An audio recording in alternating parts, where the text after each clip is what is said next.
சீக்கிரம் வரப்போகும் இயேசுவின் நாமத்தினாலே இந்த ஜீசஸ் வித் அஸ் நிகழ்ச்சிக்கு உங்களை வரவேற்பதிலே மிக்க மகிழ்ச்சி. இந்த 1ஆம் தேதியிலிருந்து, இந்த வருஷத்தின் ஆரம்பத்திலிருந்து இந்த வருஷத்தின் முடிவு வரைக்கும் தேவன் நம்மளை அற்புதமாக நடத்தி கொண்டு வருகிறார். இந்த 1ஆம் தேதி, இந்த மாதத்தின் 1ஆம் தேதியிலையும் ஆண்டவர்கிட்டருந்து நம்ம ஒரு நன்மை எதிர்பார்க்குறோம். ஆண்டவரே, எனக்கு இந்த ஆசீர்வாதம் கிடைச்சிடக்கூடாதா? எனக்கு இந்த வழி வாய்த்து விடக்கூடாதா? எனக்கு இந்த காரியம் நடந்துடக்கூடாதே தேவனே அப்படின்ட்டு நம்ம தேவன்கிட்ட சில நன்மைகளை நம்ம எதிர்பார்க்குறோம். ஆனால் எத்தனை பேர் நம்ம தேவனுக்கு நேரம் கொடுக்குறோம்? நம்ம வாழ்க்கையில் தேவன் செயல்படுவதற்கு எத்தனை பேர் அவருக்கு நம்ம வாய்ப்பு கொடுக்குறோம்? தேவனே, நீங்கள் செயல்படுங்க என்னோட வாழ்க்கையில் அப்படின்ட்டு. எத்தனை பேர் விவேகமாக நடக்கிறோம்? எத்தனை பேர் தேவ ஞானத்தோடு நடக்கிறோம் அப்படின்னா அது கேள்விக்குறிதான் தேவஜனமே. அவர் வேலை செய்வதற்கு நம்ம நேரம் கொடுக்கறதே இல்லை. அவர் செயல்படுறதுக்கு நம்ம நேரம் கொடுக்கணும். அப்போ தான் தேவன் நம்ம வாழ்க்கையில் செயல்பட முடியும். அதுக்கு என்ன செய்யணும் அப்படின்னா, நாம் அவருக்கு செலுத்துகிற நேரம், அவர்கிட்ட செலவழிக்கிற நேரம் நமக்கு கூடணும். எத்தனை பேர் நீங்கள் தினந்தோறும் வேத வாசிக்கிற பழக்கம் உடையவர்களாக இருக்கிறீங்க?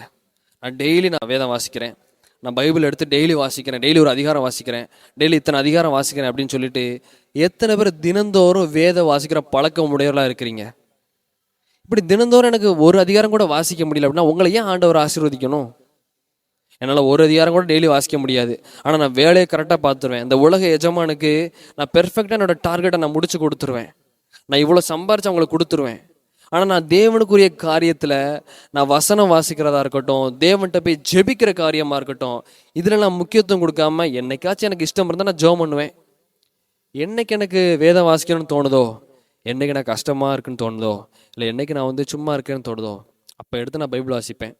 இல்லை சர்ச்சுக்கு போகும்போது நான் பைபிள் வாசிப்பேன். இந்த மாதிரி ஆட்களாக இருந்தீங்க அப்படின்னா உங்களையும் ஆண்டவர் ஆசீர்வதிக்கணும். தினந்தோறும் வேதம் ஏன் வாசிக்கணும் அப்படின்னா, நீதிமொழிகள் 1ஆம் அதிகாரத்தில் 4ஆம் வசனத்தை வாசித்து பார்த்தீங்க அப்படின்னா, இவைகள் பேதைகளுக்கு வினாவையும் வாலிபருக்கு அறிவையும் விவேகத்தையும் கொடுக்குமா. இந்த வசனங்கள், இந்த வேதத்துல வார்த்தைகள் உங்களுக்கு என்ன தருது அப்படின்னா, பேதைகளுக்கு வினாவையும் வாலிபருக்கு அறிவையும் விவேகத்தையும் கொடுக்கக்கூடிய வார்த்தைகளா இருக்குது. வாலிப பிள்ளைங்களே, நீங்க கவனிங்க. சகோதர சகோதரியே, நீங்க கவனிங்க. இந்த வசனம் என்ன சொல்லுது அப்படின்னா, வாலிபராகிய நமக்கு, உங்களுக்கு அறிவை தருகிற வார்த்தைகளாக இருக்குது. இந்த வசனங்கள் உங்களுக்கு விவேகத்தை தரக்கூடியதா இருக்குது. ஒரு 2 வாலிப பசங்க இருக்கிறாங்க. அவங்க ஒரு நிறுவனத்தில் படிக்கிறாங்க. ஒரு ஆர்கிடெக்ட் எக்ஸாமுக்கு, ஒரு ஆர்கிடெக்சர் அந்த எக்ஸாமுக்காண்டி அவங்க படிக்கிறாங்க. அவங்க படித்து அதுக்கு பாஸ் பண்ணணும். அப்போ 2 பேர் படிக்கிறாங்க. 2 பேருமே டாப்பர்ஸ், டாப் கிளாஸாக படிக்கிறவங்க. அவங்க படிச்சுட்டு இருக்கும் பொழுது ஒரு ட்ரெயினர் வராரு. அவர் சொல்லி கொடுக்குறாரு. 2 பேரில் ஒருத்தன் மாத்திரம் அந்த ட்ரெயினர் சொல்கிறத அப்படியே தன்னோட வாழ்க்கையில் அபியாசப்படுத்துகிறான். ஒருவன் எனக்கு இதெல்லாம் தெரியும், ஆனால் உண்மைக்குமே 2 பேத்துக்கு நல்லா தெரியும், நல்லா படித்தவங்க, பேக் டு பேக் 2 பேத்துக்குமே என்ன கேள்வி கேட்டாலும் அவங்களால பதில் சொல்ல முடியும். அந்த அளவுக்கு அவங்க தேர்ச்சி பெற்றவங்களா இருக்கிறாங்க. ஆனால் அந்த ஒரு அனுபவமிக்க ஒரு ஆசிரியர் சொல்றாரு. ஒருத்தன் ஏற்றுக்கொள்ளலை.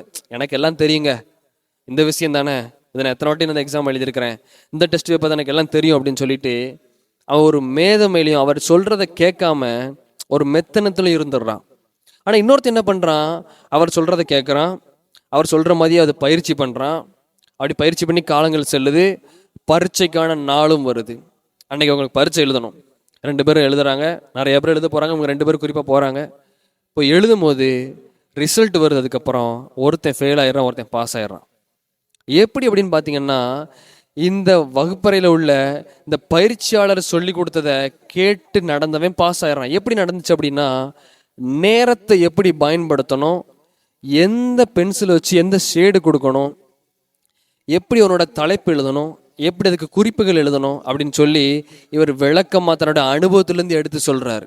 ஆனால் இவனுக்கு அந்த அனுபவம் கிடைக்கல. தன்னோட சுய புத்தியில் சார்ந்து தனக்கு எல்லாம் தெரியும், தன்னால் முடியும்னு சொல்லி தன்னோட அறிவையே நம்பி அனுபவிக்கவங்களையும் அறிவுள்ளவங்களையும் ஒதுக்கிட்டு தான் தான் அறிவானவன், தனக்கு எல்லாம் தெரியும் அப்படின்னு சொல்லி அவன் நடந்ததுனால அவனோட திறமை இருக்கலாம், அவனுக்கு அதோட எல்லா கேள்விக்கும் பதில் தெரியலாம், ஆனால் நேரத்தை சரியாக பயன்படுத்துகிற யுக்தி அவனுக்கு தெரியாதனால அந்த பரீட்சையில் அவன் தோல்வியை சந்திக்கிறான்.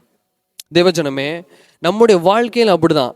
இத்தனை நாட்கள், இந்த வருஷம் ஆரம்பத்திலிருந்து இந்த கடைசி மாசத்தின் 1ஆம் நாள் வரைக்கும் நாமளும் சில காரியத்தை குறித்து அன்னைக்கு அதை பண்ணிருக்க வேண்டாமே, இவ்வளோ அறிவீனமா நடந்துட்டோமே, இவ்வளோ புத்தீனமா நடந்துட்டோமே, ஒருவேளை நாம அன்னைக்கு அதை பண்ணாம இருந்திருந்தோம் அப்படின்னா, இல்லை இந்த வார்த்தையை நம்ம பேசாம இருந்திருந்தோம் அப்படின்னா, இன்னைக்கு நம்ம அவங்க மத்தியில ஒரு மதிக்கத்தக்க மனுஷனா இருந்திருப்போம். இல்லாட்டி இன்னைக்கு இந்த தோல்வி எனக்கு வந்திருக்காது, இந்த இழப்பு எனக்கு வந்திருக்காது அப்படின்ட்டு எண்ணி எண்ணி வருத்தப்படக்கூடிய ஆட்கள் நிறைய பேர் இருக்கிறோம். எல்லாரும் வாழ்க்கையிலும் இது நடந்திருக்கும். அன்னைக்கு இதை பண்ணாமல் இருந்திருந்தேன் அப்படின்னா இன்னைக்கு இந்த நிலைமைக்கு நான் வந்திருக்க மாட்டேன், இன்னைக்கு இந்த தோல்வியை நான் சந்திச்சிருக்க மாட்டேன், எனக்கு இந்த இழப்பு வந்திருக்காது அப்படின்னு சொல்லி எத்தனை பேர் தன்னோட மனசுல நீங்க ஏங்கி கொண்டு இருக்கிறீங்க? எத்தனை பேர் அதை நினைச்சு நினைச்சு வருத்தப்பட்டு கொண்டு இருக்கீங்க? தேவஜனமே, ஏன் நடந்துச்சு? ஏது நடந்துச்சு? உங்களுக்கு திறமை இருந்துச்சு, உங்களுக்கு அதுக்கான சரியான ஆட்கள் இருந்தாங்க, ஆனா நேரத்தையும் அனுபவம் உங்கள்ட்ட இல்லாததுனால உங்களுக்கு தோல்வி கிடைச்சிட்டு. இந்த வசனம் என்ன சொல்லுது? இவைகளை நீங்க படிக்கும் பொழுது, இதன்படி நடக்கும் பொழுது உங்களுக்கு அறிவை கொடுக்கும். தேவஜனமே, வாலிபர்களே, உங்களுக்கு அறிவையும் விவேகத்தையும் கொடுக்குது அந்த வசனம். உங்கள்கிட்ட வேகம் இருக்கலாம், உங்கள்கிட்ட நல்ல வேகம் இருக்கலாம், நான் வேகமா செயல்பட்டுருவேன், நான் வேகமா அந்த காரியத்தை சாதிச்சிடும் அப்படின்னு சொல்லி வேகம் இருக்கலாம். ஆனா விவேகம் இல்லைன்னா அந்த வேகம் வேஸ்டா போயிடும். விவேகம் இல்லாத வேகம் தோல்வியை தான் சந்திக்கும். தேவஜனமே, விவேகம் வேணும் அதனுடைய வாழ்க்கையில. இந்த வசனம் உங்களுக்கு விவேகம் தரக்கூடியதா இருக்குது. எல்லா வாலிபர்களும், எல்லா கிறிஸ்தவ வாலிபர்களும் நீங்க தினந்தோறும் ஒரு நீதிமொழிகள் படிக்கிற பழக்கத்தை நீங்க வச்சுக்கொள்ளணும். தேவஜனமே, தினந்தோறும் நீங்க நீதிமொழிகள் படிக்கணும். அந்த நீதிமொழிகள்ல ஒரு அதிகாரத்துக்கு 25 35 வசனம் தான் இருக்கும். அது பெரிய விஷயமே இல்லை, ஒரு 5 நிமிஷத்துல அதை நீங்க வாசிச்சு முடிச்சிடலாம். ஆனா இந்த வசனங்கள் உங்களுக்கு விவேகத்தை தரக்கூடியதா இருக்கும். நீங்க எந்த பாதையில நடக்கணும், நீங்க எதை பார்க்கணும், எதை பார்க்க கூடாது, நீங்க எப்படி பார்க்கணும், ஒரு நபர்கிட்ட நீங்க எப்படி பேசணும், ஒரு நபர்கிட்ட நீங்க எப்படி பழகணும்ன்றத இந்த நீதிமொழிகள் வசனம் உங்களுக்கு சொல்லித்தரதா இருக்குது. ஒரு குழந்தை எப்படி இருக்கணும், அதை வளர்க்குற பெற்றோர் எப்படி இருக்கணும், அந்த வாலிபன் எப்படி இருக்கணும், வாலிப பெண் எப்படி இருக்கணும், முதியவர்கள் எப்படி இருக்கணும்னு சொல்லி நீதிமொழிகளில் ஒவ்வொரு வசனங்களும் ஒவ்வொரு அதிகாரங்களும் நமக்கு அதை தெரிவிக்கிறதா இருக்குது. தேவஜனமே, நீதிமொழிகள் படிக்கிற பழக்கத்தை வச்சுக்கோங்க. பைபிளில் 66 புஸ்தகங்கள் இருக்குது. அதுல ஒரு புஸ்தகம் தான் நீதிமொழிகள் புஸ்தகம். இது எழுதினவர் சாலமோன்ற ஒருத்தர் எழுதினாரு. இது எப்படி எழுதினார்னா, அவரோட சுய அறிவிலையோ தன்னோட ஞானத்தை வச்சு அவர் எழுதல, தேவன் கொடுத்த ஞானம், தேவன் தன்னுடைய ஞானத்தை அவருக்கு கொடுத்து இதை எழுத வச்சாரு. அவர் ஒரு பயன்பட்ட ஒரு பாத்திரம். இந்த வசனம் எல்லாமே தேவனுடைய ஞானமுள்ள வசனங்கள். இந்த வசனங்கள் எல்லாமே சாலமோன் மூலமா வந்ததில்லை, ஏதோ ஒரு மனுஷன் எழுதினான்ப்பா, இந்த சாலமோன் தானே, இவர் ஒரு ராஜா, அவர் எழுதினாரு அப்படின்னு சொல்லி அது அவர் எழுதின வசனம் உள்ள. தேவஜனமே, தேவன் தன்னுடைய ஞானத்தை சாலமோனுக்கு வெளிப்படுத்தி அவர் ஆவியில ஏவி எழுதப்பட்ட தேவனுடைய ஞானமுள்ள வார்த்தைகள் அடங்கிய வசனம் தான் இந்த நீதிமொழிகள் புஸ்தகம். இதை படிக்கிறவனுக்கு என்ன கிடைக்கும் அப்படின்னா, வினாவையும் கொடுக்குமா. பேதமையா இருந்துச்சு அப்படின்னா, இதுக்கப்புறம் எனக்கு என்ன பண்ணனே தெரில, இதுக்கப்புறம் நான் எப்படி முயற்சி பண்ணி எப்படி நான் ஜெயித்து போறேன்னு தெரில அப்படின்னா, உனக்கு ஞானத்தை கொடுக்கிற வசனமாக இந்த வசனங்கள் இருக்கின்றன. வாலிபராகிய உங்களுக்கு விவேகத்தையும் அறிவையும் கொடுக்கும் இந்த வசனங்கள். இந்த நீதிமொழியில் வசனத்தை தினந்தோறும் படிக்கிற பழக்கம் உங்களுக்கு இருந்துச்சு அப்படின்னா, நீங்க நடக்கிற பாதையிலேருந்து நீங்க வழி விலகி செல்லாம இருப்பீங்க. உங்களுடைய பார்வைகள் அங்கும் இங்கும் செல்லாம நேரான பார்வையாக, தேவனுக்கு பிரியமான பார்வையாக இருக்கும். உங்களுடைய சிந்தனைகள், உங்களுடைய நடக்கைகள், உங்களுடைய வழிகள் எல்லாம் செவ்வைப்படுவதற்கு இந்த நீதிமொழிகள் அடங்கிய தேவனுடைய அறிவு நிறைந்த இந்த வசனத்தை நீ படிக்கும் பொழுது, தினந்தோறும் அதனை கற்று கற்று வரும் பொழுது உன்னை பரிசுத்தவனாகவும் நீதிமானாகவும் மாற்றிக்கொள்வதற்கு இந்த வசனங்கள் எல்லாம் உன்னை ஆயத்தப்படுத்துவதா இருக்கும். பிரதான தூதன் எக்கால சத்தம் ஒலிக்கும் பொழுது பரிசுத்தம் இல்லாத ஒன்றும் பரலோக ராஜ்யத்தில் பிரவேசிப்பதில்லை என்று வசனம் சொல்லுகிறது. பரிசுத்தம் இல்லாத ஒன்றும் பரலோக ராஜ்யத்தில் பிரவேசிப்பதில்லை. நீ அசுத்தமா இருந்த, உன்னுடைய வாழ்க்கையில சரியில்லை, உன்னோட பார்வை சரியில்லை, உன்னோட நடக்க சரியில்லை, உன்னோட பேச்சு சரியில்லை அப்படின்னா நீ பரலோக ராஜ்யத்தில் பிரவேசிப்பது கடினம். தேவஜனமே, அது இயலாத காரியம். பிரதான தூதன் எக்கால சத்தம் தொனிக்கும் பொழுது உன் காதுகள் அதுக்கு கேட்காது. அப்படி கேட்கணும், தேவனுடைய வருகையில் நீ எடுத்துக்கொள்ளப்படணும், நீனும் மறுரூபமாகணும் அப்படின்னா இந்த வசனங்கள் படி கேட்டு அதை நடக்கிறவனாக இருக்கணும். ஏதோ எனக்கு இஷ்டப்படி எனக்கு நேரம் கிடைக்கிற போது நான் ஜெபம் பண்ணுறேன், பைபிள் வாசிக்கிறேன் அப்படி இருந்தா நீ பரலோக ராஜ்யத்தை இழந்துருவ. உனக்கு கிடைக்க போகிற ஆசீர்வாதத்தை நீ இழந்துருவ. இன்னைக்கு நாள், இந்த வருஷத்தின் கடைசி மாதத்தின் முதல் நாளாக இன்னைக்கு நீங்கள் முடிவெடுங்க தேவஜனமே.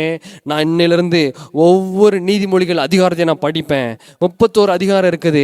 தினம் தினம் அதை படித்து அதை என் வாழ்க்கையில் அபியாசப்படுத்தி நான் நீதிமானா மாதிரி நான் பரிசுத்த ஜீவியம் பண்ணி தேவதூதன் எக்கால சத்தம் ஊதும் போது தேவனாகிய இயேசு கிறிஸ்து வெளிப்படும் பொழுது நானும் மறுமுகமாவேன், நானும் மறுமுகமாகி தேவனுக்கு எதிர்கொண்டு செல்வேன் என்ற அந்த நிச்சயத்தோடு நீ வாழணும். அப்படின்னா உனக்கு அந்த கில்ட் இருக்கக்கூடாது, அந்த பாவ மன்னிப்பு நிச்சயம் உனக்கு வேணும். நான் பரிசுத்தமாக வாழணும் அப்படின்னா தேவனுடைய நீதிமொழிகளை நீ வாசி தேவஜனமே.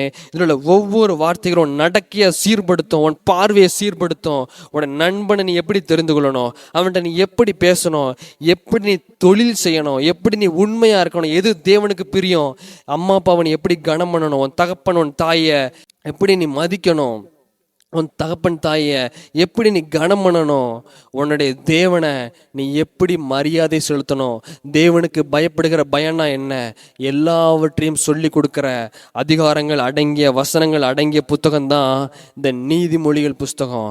தினந்தோறும் ஒரு அதிகாரம் கூட வாசிக்க முடியாத ஒன்றை தேவன் ஆசீர்வதிக்க முடியாது. தேவன் ஒவ்வொரு வருகையில் உன்னை எடுத்துக்கொள்ளவும் முடியாது. நீ பரிசுத்தமாகணும், நீதிமானா வாழணும், உண்மையுள்ளனா வாழணும் அப்படின்னா தினந்தோறும் வேத வாசிக்கிற பழக்கம் உனக்கு இருக்கணும் தேவஜனமே. வாலிபர்களே, உங்க வழி இடறக்கூடாது. என்னோட வழி செவ்வையா போகணும், என்னோட பார்வை செவ்வையா இருக்கணும். நான் இந்த பாவத்தை பண்ணிட்டு திரும்ப திரும்ப திரும்ப வந்து தேவன்கிட்ட மன்னிப்பு எனக்கே கூச்சமா இருக்கு அப்படின்னா அதை நீ சரிபடுத்திக் கொள்ளணும்னு விரும்பின அப்படின்னா இந்த வேத வசனத்தை படி தேவஜனமே.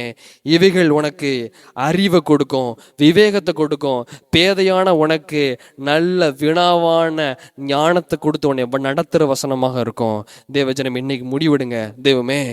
இந்த வருஷத்தின் கடைசி மாதத்தின் முதல் நாளுக்கு நாங்கள் வந்திருக்கோம். அடுத்த வருஷத்தை நாங்கள் நுழைய போகிறோம். ஆனால் இன்னும் நாங்கள் ஒரு அதிகாரம் கூட வாசிக்க தகுதி இல்லாத, அதுக்கு நேரம் இல்லாதவர்களாக நாங்கள் மாறிட்டோமே தேவனே. நாங்கள் உலக காரியத்தை நோக்கியே ஓடிட்டு இருக்கோம். ஆனால் ஆசீர்வாதத்தை மாத்திரம் மட்டும் வேணும்னு சொல்கிறோம். இப்படிப்பட்ட வாழ்க்கை எங்களுக்கு இல்லாதபடி உம்முடைய உறவில் நாங்கள் சரிபட்டு உம்மிட்ட இன்னும் அதிகமாக நெருங்கத்தக்க எங்களுக்கு ஆசீர்வாதம் தாங்க. வேத வசனத்தை தினந்தோறும் வாசிக்கிற பழக்கத்தை எங்களுக்கு கொடுங்க. அதை வாசித்து எங்கள் வாழ்க்கையில் அபியாசப்படுத்தி நாங்கள் பரிசுத்தமாக உம்முடைய வருகையில் எடுத்துக்கொள்ளப்படத்தக்கதாக இதை பார்த்து கொண்டு எல்லாத்தையும் தேவனை ஆசீர்வதித்து நீர் உயர்த்தி அவர்களை பரிசுத்தமாக்கி அருளும் தேவனே. அவர்களை மன்னியும் ஆண்டவரே. அவர்களுக்கு அந்த நேரத்தை கூடும். அவர்கள் வேத வசனத்தை படிக்கத்தக்க ஞானத்தையும் அதை செயல்படுத்துவதற்கு பரிசுத்தாவின் துணையும் கொடுத்து நடத்தும் தேவனே. தேவ கிருபைகளை தாங்கி நடத்தட்டும். தேவ கிருபைகளை தாங்கி நடத்தட்டும். இயேசு மூலம் ஜெபிக்கிறோம் ஜீவன் நல்ல பிதாவே. ஆமேன், ஆமேன்.